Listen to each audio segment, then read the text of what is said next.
Abis nonton ini lu bakal ngerti gimana bank sentral sebenarnya cetak uang. Pada dasarnya ada dua jenis uang dalam ekonomi. Yang pertama tuh kita sebut sebagai base money. Nah, base money itu sebenarnya kita bisa bilang dia fondasi uang dalam ekonomi. Nah, base money ini itu dibikin sama yang namanya bank sentral. Jadi kalau misalnya kita di Indonesia, ada yang namanya Bank Indonesia. Kalau kita di US, ada yang namanya The Fed, gitu ya. Nah, ini adalah contoh-contoh bank sentral yang teman-teman mungkin tahu. Dan base money adalah uang yang memang diciptakan langsung oleh bank sentral, dan itu menjadi fondasi uang dalam sistem ekonomi kita. Nah, base money sendiri ini bisa kita bagi jadi dua, teman-teman. Yang pertama itu namanya M0. Ya, M0 ini kita ngomongin segala macam uang fisik yang memang dibikin langsung sama bank sentral. Jadi kita ngomongin koin, ngomongin bisa kita punya 100.000 rupiah gitu ya. Itu adalah kita bilangnya M0. Nah, ada juga teman-teman yang namanya MB.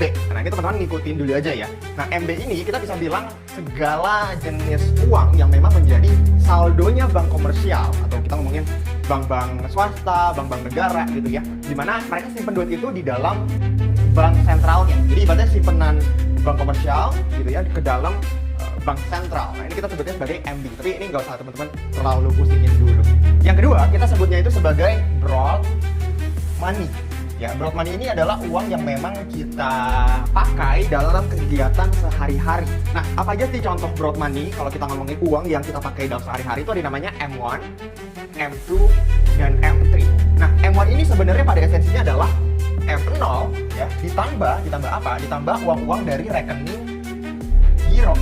Ya, teman-teman ngikutin dulu aja. Sedangkan M2 yang mungkin teman-teman juga sering dengar itu adalah yang lebih dipakai lebih luas lagi.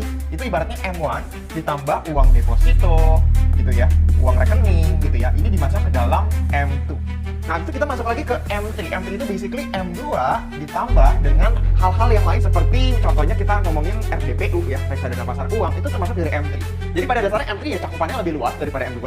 M2 lebih luas cakupannya daripada M1, M1 lebih luas cakupannya dengan M0 dan lain sebagainya. Nah, teman-teman harus ngerti dulu karena jenis uang itu nggak cuma satu. Ada berbagai jenis uang yang memang beredar dan kita harus ngerti perbedaan dari ini karena itu akan sangat menentukan ketika kita ngomongin cetak uang itu sebenarnya di mana sih. Nah, teman-teman, broad money ini tuh yang biasanya kita ngelihat seberapa liquid ya uang sebenarnya mengalir dalam ekonomi. Ya, kita mungkin nggak terlalu ngerasain M0 dan MB gitu ya. Karena ini mungkin levelnya lebih ke bank sentral punya gitu ya, lebih kayak behind the scene. Tapi kalau kita ngomongin broad money, ini adalah jenis uang yang memang lebih kita rasain dalam kehidupan kita.